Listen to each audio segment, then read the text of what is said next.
मेरा प्रश्न अभी भी, मनोज भाई यार, मेरा प्रश्न अभी भी जीवित है। तमाम छुटभैया बोल रहे हैं, पाउडर वाउडर लगा के आ रहे हैं, कैमरे के सामने ललकार रहे हैं बिल्कुल खुल्लम खुल्ला, और फिर भी मौज ले रहे हैं। क्या ये इंटरनल डेमोक्रेसी नहीं है? और अगर कोई इंटरनल डेमोक्रेसी कहेगा तो मैं कहूंगा इसका मानसिक संतुलन खराब है इस नेता का, इसको समझ ही नहीं डेमोक्रेसी क्या होती। इसको थुक्का फजीयत कहते हैं उत्तर प्रदेश में। क्या जूतों में बटना, मैं पूरा फ्रेज नहीं बोलूंगा, ठीक नहीं। क्या ये चिंटू मिंटू, एक मिनट भाई, ये चिंटू मिंटू सब एएनआई पर ताल ठोक रहे हैं। आपकी अनुशासन कमेटी कहां गई? लखनऊ की, दिल्ली की? बड़ा सख्त लक्ष्मण रेखा खींचने वाले नेता कहां हैं? आप अमिताभ जी बड़े वरिष्ठ पत्रकार हैं, सब मौन में है क्या? नवदुर्गा तो चल नहीं रहे। इतनी बड़ी पार्टी जब हो गई, जिसमें 11 करोड़ से ज्यादा सदस्य हो गए, राजनेता हो गए, तो उसमें से कुछ एक लोग इस तरीके के बयान दे रहे हैं। एक मिनट अमिताभ जी निश्चित उस पर हमारी पार्टी का शीर्ष नेतृत्व है। एक मिनट रुकना, जो करना वो करेगा। अनुभव जी एक मिनट रुकना होगा। पहले तो मैं ये क्लियर कर दूं, 11 नहीं 17 करोड़ हो गए भाजपा के, ठीक। वो मिस्ड कॉल से बनाए थे तो 17 करोड़ हो गए। मिस्ड कॉल से आप कोई काम करो तो भारत तैयार है, कॉल पर दिक्कत है, मिस्ड में तो आदमी तैयार है। पहले मिस्ड कॉल से तो पूरा टेलीफोन चला बरसों, जब इसका चार्ज बहुत था। खैर, ये जो लोग बोल रहे हैं ना, ये पूरे देश भर में भाजपा के 1 लाख लोग भी नहीं हैं। ये सांसद हैं, पूर्व मंत्री हैं, विधायक हैं, हारे विधायक हैं, जीते विधायक हैं, भावी विधायक हैं, इतने कुल मिला के 1 लाख से ज्यादा थोड़ी ना देश भर में मित्र। ये चिंटू मिंटू नहीं है। मोती सिंह, एक मिनट, मोती सिंह 17, एक मिनट भाई, मोती सिंह 17 करोड़ में शामिल हैं क्या? कृपाशंकर 17 करोड़ में शामिल हैं। लोकसभा में सीटें कितनी भैया? आपने लोकसभा को उम्मीदवार बनाया कृपाशंकर को, वो 17 करोड़ में शामिल कैसे हो जाएंगे? सुनील भराला चना बेच रहे हैं क्या? नहीं ना, मंत्री थे कल तक। वो रमेश बादलपुर का विधायक, ठीक है, वो सपा बसपा सब जगह से खेल के आया, लेकिन अभी तो आपका है, अभी तो उसने खटिया आपके आंगन में डाल रखी है। तो इनको ये ना कहो कि 17 करोड़ अनुभव भाई। नहीं, अमिताभ जी, मेरा कहना दूसरा था। 17 करोड़ के कार्यकर्ताओं में से कोई ना कोई निकल के विधायक, मंत्री, दर्जा प्राप्त मंत्री, ऐसे ओहदों पे पहुंचता है। और जब इतना बड़ी पार्टी हो जाती तो हो सकता है किसी को कहीं सम्मान ना मिला हो, किसी की बात ना सुनी गई हो, या किसी का व्यक्तिगत एक्सपीरियंस कुछ खराब रहा हो, तो उसने आके माइक पे ये बातें बोली। उसको नहीं बोलना चाहिए था, उसको पार्टी फोरम पे बात रखनी चाहिए। अब मैं इस विषय को, पार्टी का नेतृत्व इस पे जो उसको देखना वो देखेगा जी। सवाल ही इस बात पर खड़ा हुआ था कि क्यों नहीं देख रहे। मैं अपनी बात, क्योंकि मैं कोई बात उठाता हूं तो जनता को लगना चाहिए कि हाँ, उसके पक्ष में सबसे प्रामाणिक तर्क दिए गए, यूं ही नहीं, थितरे ही नहीं। मोती सिंह, कृपाशंकर, ऐसे तमाम जो बयान आए, उनको नहीं देखना चाहा होगा भाजपा लीडरशिप ने, ऐसा मुझे लगता है, मेरी समझ ऐसा कहती। पूछिए क्यों? मनोज भाई आ रहा हूं, इसलिए क्योंकि जब वो देखना चाहती है तो लखनऊ विकास प्राधिकरण या गाजियाबाद विकास प्राधिकरण के कर्मचारियों जितनी तेज नजर है भाजपा की भी, क्या कोई आदमी एक बोरी सीमेंट अपने घर के बाहर गिराए, जूनियर इंजीनियर तुरंत मोटरसाइकिल के पहुंच जाता है, भाई नीचे आओ, नक्शा दिखाओ, साइड में आओ, उतनी तेज नजर है। शुभेंदु अधिकारी ने बोला कि सबका साथ सबका विकास नहीं चलेगा, जो हमारे साथ उसका साथ। 15 मिनट के भीतर शुभेंदु अधिकारी से कह दिया गया कि तुरंत इसको वापस ले गिलास में और निकल जाओ, है, और दोबारा पानी भी मत पीना, चुप रहना, बोलना नहीं। उनको 15 मिनट में खंडन करना पड़ा। ऐसा नहीं कि 17 करोड़ लोग हैं, बड़ी पार्टी है, लोग बोल जाते हैं, नहीं बोल ना ना, उनको डपट दिया गया। बोले निकाल बाहर कर देंगे कान पकड़ के, अभी तुरंत खंडन करो। बोले जी, बोले डबल खंडन मारे दे रहे हैं। बोले हाँ, आगे इसका भी मत करना। भैया ये बात मोती सिंह से क्यों नहीं कही, कृपाशंकर से क्यों नहीं कही?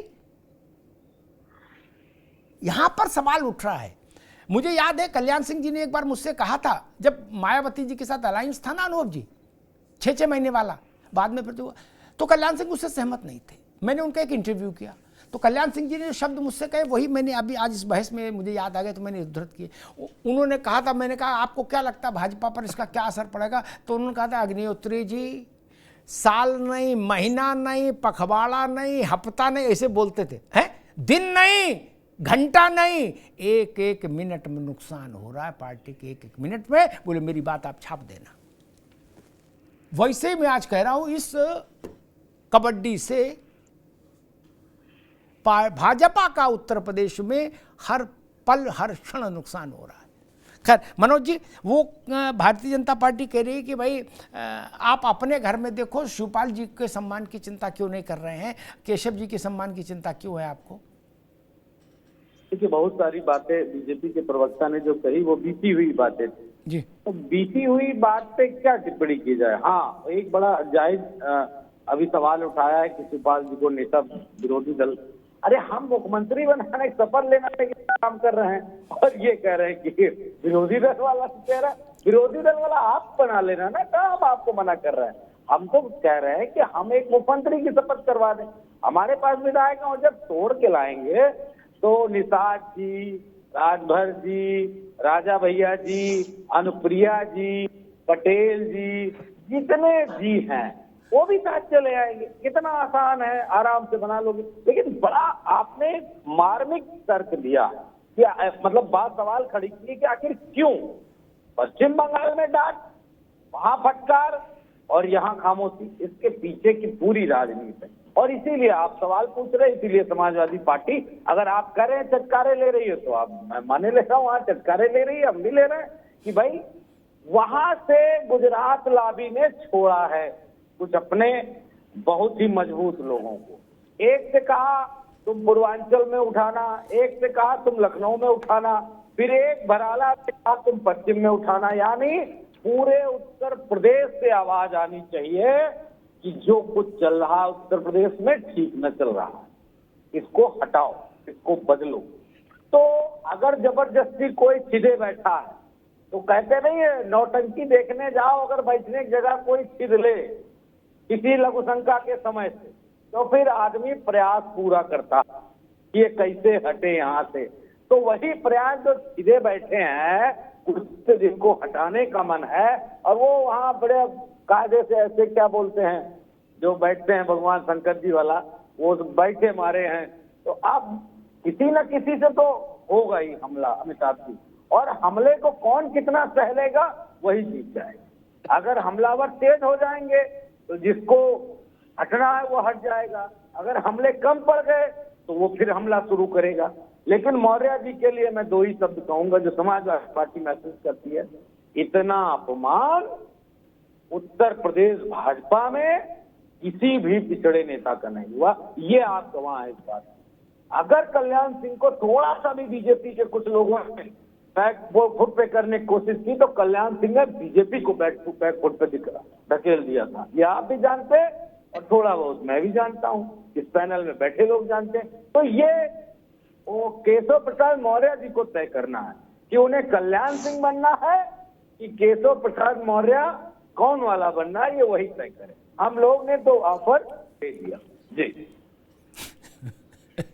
मनीष अग्रवाल जी, समाजवादी पार्टी कह रही है कि केशव जी तय करें, उनको कल्याण सिंह बनना है, वो साहस दिखाना है कि नहीं? क्योंकि ये बात ठीक है, कल्याण सिंह जी ने जब पार्टी छोड़ी, ये छोड़ने की परिस्थितियां बनी, एक पत्रकार के नाते मैं उसका हर घटना का गवाह रहा हूँ, चश्मदीद। उसके बाद से भाजपा के माथे कभी सिंदूर नहीं लगा कल्याण सिंह के छोड़ने के बाद से, और वो तभी लगा जब लौट के कल्याण सिंह को सम्मानजनक ढंग से वापस लाया गया उत्तर प्रदेश में। अन्यथा भाजपा का सारा राजयोग खत्म हो गया एक क्षण में। 76 सीटें कल्याण सिंह के कारण हारी भाजपा ने विधानसभा के चुनाव में। मुझे आज तक आंकड़ा याद है, हमने और गोविंदाचार्य जी ने बैठ के एनालिसिस किया था बीजेपी ऑफिस में, कागज पेन लेके, तो निकला 76 सीटें हारी। इसलिए जो कल्याण सिंह के उम्मीदवारों ने जितने वोट पाए उससे कम से भाजपा जहां हारी वो सीटें 76 थी। अब समाजवादी पार्टी उनको कल्याण सिंह याद दिला रही है केशव मौर्य को कि भाई वो भी पिछड़े नेता थे, तुम भी पिछड़े नेता हो, हिम्मत करो, चढ़ जाओ, देखा जाएगा। क्या लग रहा है मनीष जी? देखिए अमिताभ जी, समाजवादी पार्टी भाजपा को याद दिलाएगी, भाजपा समाजवादी पार्टी को 14 से 17 के बीच का याद दिलाएगी, लेकिन कार्यकर्ताओं के लिए भाजपा में जो इस समय यूपी में हो रहा है वो एक अच्छी मैसेज नहीं है कार्यकर्ताओं का मोराल बूस्ट करने के लिए और आगामी 10 सीटों के उपचुनाव में जाने के लिए।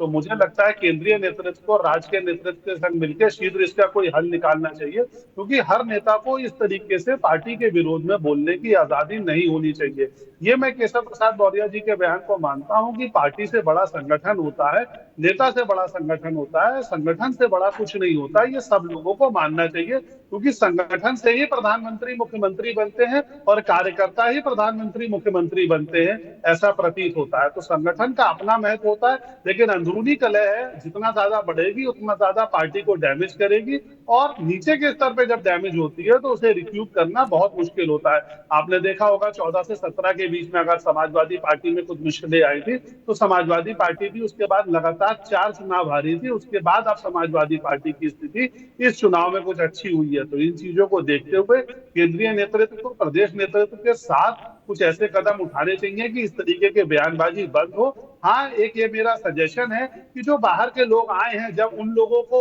उनकी सही जगह बताई जाएगी तो इंटरनल लोगों का अच्छा प्लेसमेंट होगा, उनका मनोबल बढ़ेगा, उनका उत्साह बढ़ेगा और उन्हें लगेगा कि हाँ, पार्टी अब हमारी आवाज को सुन रही है, हमें अच्छी जगह अच्छे मौके मिल जी रहे हैं। तो जी केंद्रीय नेतृत्व को राज्य के नेतृत्व के संग काम करना चाहिए, लेकिन मुझे लगता है 2027 तक योगी आदित्यनाथ जी में कोई बदलाव नहीं होगा, चाहे कोई कितनी कोशिश कर ले, वो मुख्यमंत्री थे, हैं और रहेंगे। जी